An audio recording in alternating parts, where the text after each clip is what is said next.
mostly cloudy. Cold with lows in the mid-20s.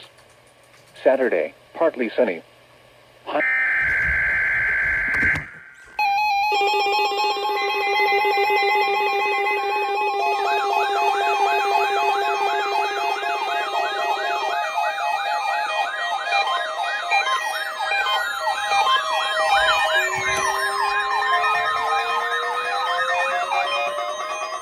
This is the National Weather Service in Morristown, Tennessee.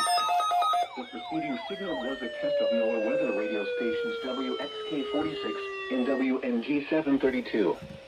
WXK-46 broadcasts from Sharps Ridge in Knoxville, while WNG-732 broadcasts from Cross Mountain, near La Follette.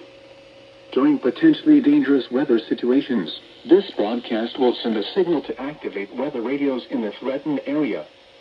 These radios may be activated for other non-weather emergencies as well, such as hazardous chemical spills and Amber alerts. The weather radio alerting system is tested weekly, with the tests normally conducted between 11 a.m. and noon each Wednesday. If there is an ongoing weather event, the test may be postponed to the next available good weather day. The reception of this broadcast can be degraded for one or more of the following reasons. Your radio is located 30 or more miles from the broadcast antenna, or the signal is partially blocked by hills or buildings. If your radio is not reacting to this test, or the voice on the radio is not clear, you can try relocating the radio to another room. You need to ensure your weather radio gets a good signal so it will activate during threatening weather events. The weather radio broadcast from WXK-46 services the following Tennessee counties: Anderson, Hunt, Campbell, Claiborne, Cock, Granger, Chamberlain, Jefferson, Knox, Loudoun, Monroe, Morgan, Roane, Scott, Sevier, and Union.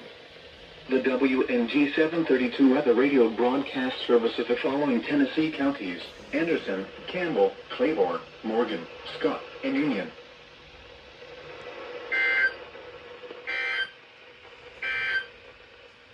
And now you're... Here we go, GSP.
Well, there's WWG-82's test.